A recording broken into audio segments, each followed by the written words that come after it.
So before we begin, a huge thank you to Hang for actually sending these pair my way so that I can give you guys my unadulterated review on the EJ07M. The EJ07, if I'm not mistaken, is known to be a monitoring earphone. And this one is called EJ07M, where the N means monitoring. Even though they say that, if you compare the graphs directly between the EJ07 and the EJ07M, the thing is that the M is a little bit more V-shaped, if you will. Despite me saying that, it's still quite a very neutral pair. So regardless of all that, regardless of everything that I've said, I never tried before an EJ07, so I'm just going to review this as it is for its price point. Y'all know my video, so let's begin.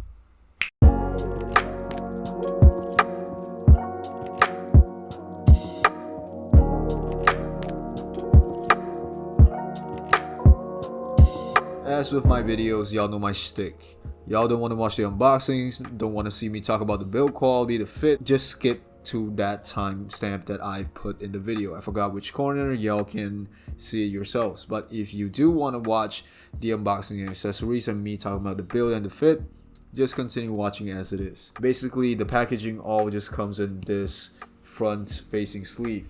But my version, which is borrowed by Hang, again, thank you Hang, is of this variant, which we will talk about later. But regardless, let's actually just do the unboxing. So very simple box, not really that much to talk about, but they have this little bit of a design implementation, which is also a little bit functional. Why did I say it's functional? It's because you can grab this while you slip it off. So I don't know if it's intentional, but props to them if it is.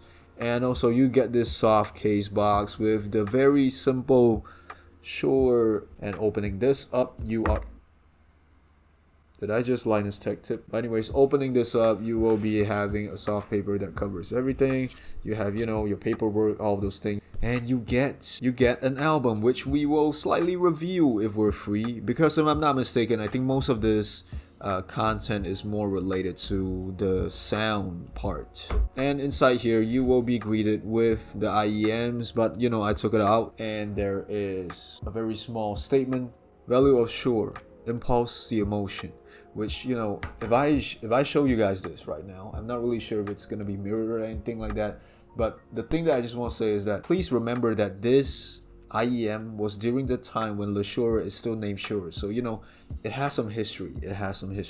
I'm not really sure if this is intentional or did they actually forget to change it, but I appreciate knowing that this exists here, so that people who actually know the Shure era probably might have a little bit of a nostalgicness to it. I don't really know, but regardless of that, we also get 3 sets of tip. One is this very standard tip, which very sadly I cannot wear for some reason because my ears are a little bit too dry and it just slips out a little bit too fast. This one I can fit, but it still also slips out a little bit too much.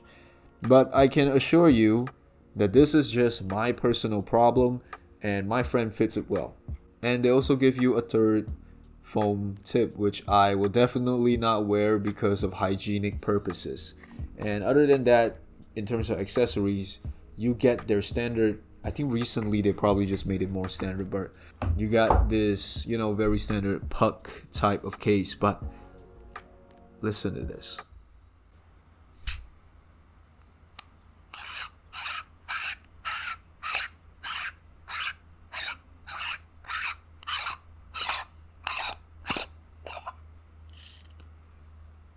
It's made of metal. And also you got this very tiny brush to clean your IEM. And you got your snack. Please don't eat it, don't sue me. But okay, enough of the ASMR thing. Anyways, let's continue and talk about the build, shall we? While I plagiarize my script using this, hopefully it's not going to be biased. But what is definitely not biased is the fact that for the build of the EJ07M, basically the old EJ07 is made of resin and this one is made of metal, so definitely a very huge upgrade in terms of material choices. It definitely feels even more amazing. My scale is broken, so I can't weigh it for you right now. I'm very sorry. Bottom line is that this thing feels solid, but it doesn't feel like it's too weighty. It's still very fine. The body is literally a whole piece of metal, which I believe is CNC aluminum, and the faceplate is like an acrylic with a carbon fiber type of accent to it.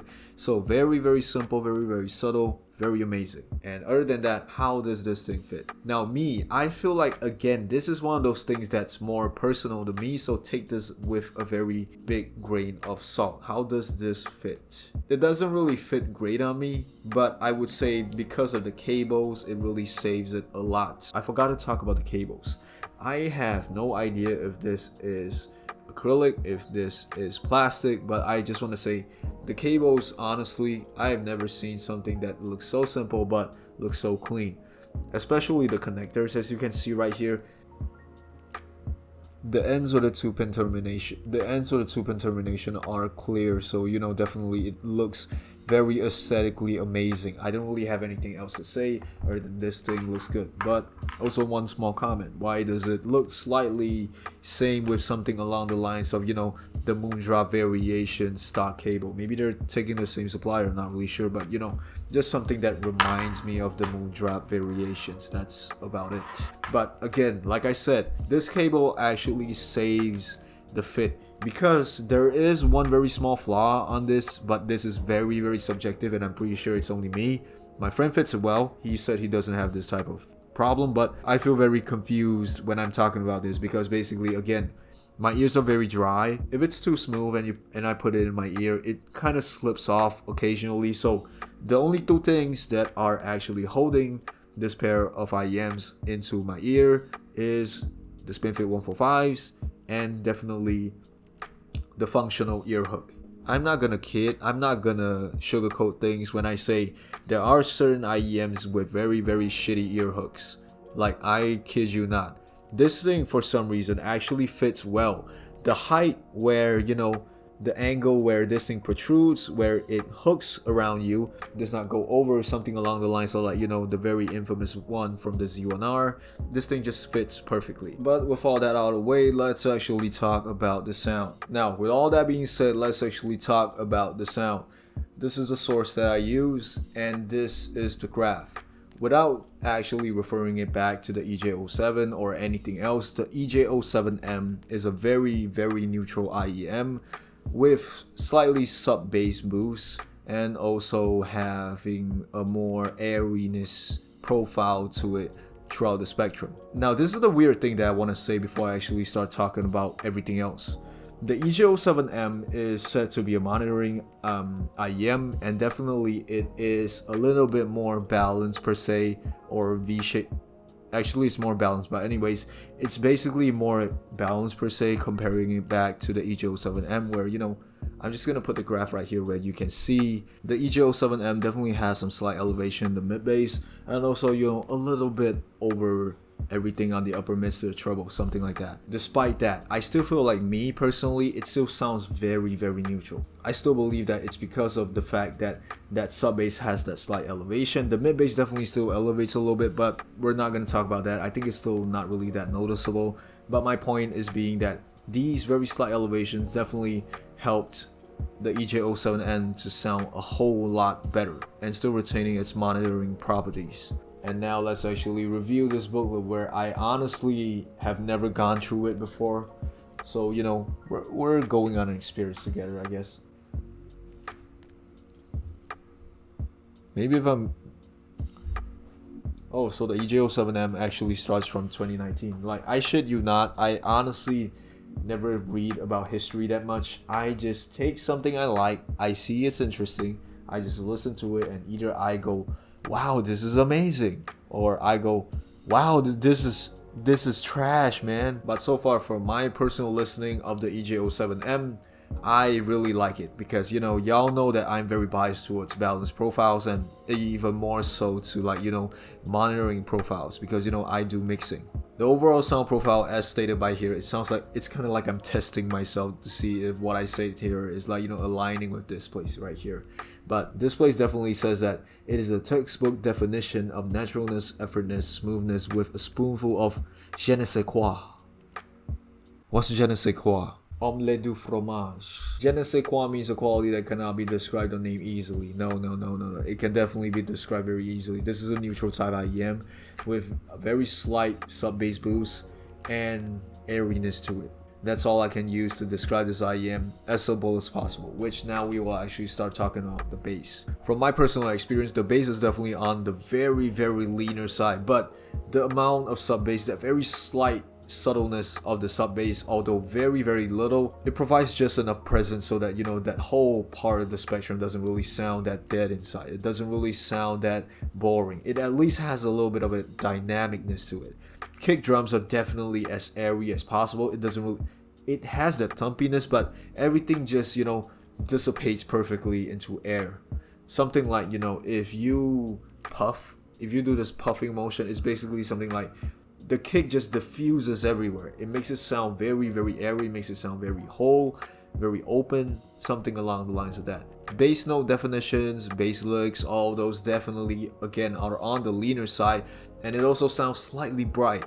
I wouldn't say bright is the best analogy, but for people who listen to this, y'all probably know what I mean. Things sound very clear, things sound very presentable. The usual bloatiness, the usual body that you get from your bass part doesn't really have that much of that here. The body's definitely less, or maybe you could say that it's definitely very lean on the overall spectrum of, you know, the bass area. So yeah, I guess the best analogy of it is that it is lean and airy. That's all I can say about it. Now, going on to the vocals, owing to the fact that this is a monitoring IEM, the vocals on here are very unforgiving if the mix is bad. But at the same time, if everything is good, it will sound very lively. It sounds very natural to the point where I say lively, sorry, I meant it sounds like you're at a live version of that person singing. But definitely in some songs, if the person sucks in terms of, you know, how the song is being mixed, then, you know, you probably can't really save it no more. One of the best examples that I like to use is Tomish Movie. I don't know why you need to use a very good pair of IEMs to actually, you know, eliminate that amount of hollowness when he starts off his song with I hope. That part, I don't know why every time I listen to that, I can either just say that, you know, this IEM's good, this IEM's bad, but this, I have no comments about it. It's in the upper middle ground of being okay, but I can still hear some amount of hollowness to it, which I don't blame the IEM for saying that, yo, this thing doesn't process the vocals good, but it's mainly just a bottleneck for the mix itself. We can definitely at least fish out that these certain things are more related to the mix than your IEMs, because definitely if I'm listening to something along the lines of, again, I'll just use my favorite album, Swimming, or maybe some J-pop, Yoasobi the Book, or something from Kanahanazawa's discography, from Eimer's discography. Amazing mixed songs, they definitely sound good. Plus, with the fact that, again, like I mentioned, this whole thing is very airy. The mids definitely have that amount of airiness to it, and that includes the vocals. Female vocals sound very intimate, but it doesn't sound too sharp, it doesn't sound too sibilant. It's just bright, sparkly, natural. That's all I'm gonna say, natural. Going on to the instruments within the mids, all I can say, the best way that I can describe is, again, with the word natural. Because in terms of tonality, I have never heard something like, you know, guitars that sound like I'm literally hearing someone that's playing within the room. The amount of detail retrieval, the amount of technicalities that this thing is allowed to do is just amazing. It literally just shows you how that song is being mixed. It literally just shows you the wave files of how the guitar lick, those bass licks, why did I say bass, but you get a point, it's also in there, those pianos, those synths, how they are all being recorded into a mic. Because I'm not referring to something that's like, you know, being made in Ableton, because the EJ07M definitely makes a lot of things sound like they are in an acoustic session and they just got recorded out. That's how I feel about the EJ07M and all of its instruments that are being played with it. And in terms of treble, all I can say is that everything just sounds right.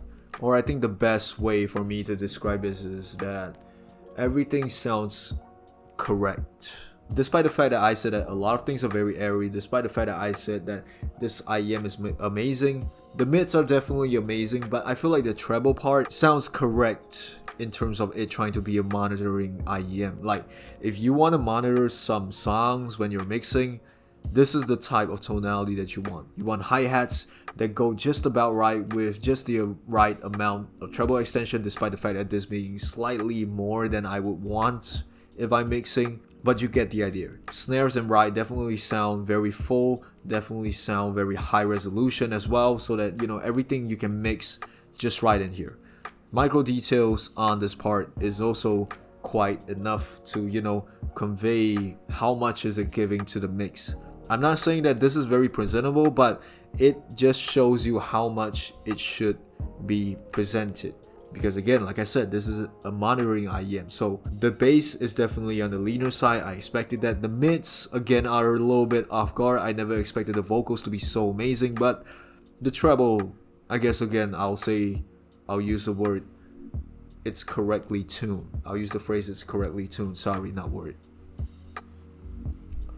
Oh yeah, I forgot to actually, you know, use this book to see if I actually said the correct thing, or maybe I am just randomly talking about things. Wow, they actually just write about vocals. Like, I kid you not, they really just talk about vocals. So I guess I nailed it on the point. Guess I passed the test. Vocals are full, rich, and placed just at the right place in the spectrum, all thanks to the tuning of the low pass filter and politely boosted bass. The bass is not boosted, but all I can say is that the bass is still very amazing. Whether the verse is a strong crescendo, a prolonged legato, or a sad aria, EJ07 would perform each note. I think this is a typo. It's supposed to be an EJ07M, right? But anyways, it will perform each note with the utmost vividness and paint a clear picture of the artist. Yep, definitely it paints a very clear picture of the artist. If the mixing sucks, that definitely it sucks. That's the point of a monitoring earphone. If, you know, you are coloring something, then, you know, there's actually no point in actually calling it a monitoring earphone. But with all that, let's actually finish this off by talking about the technicalities.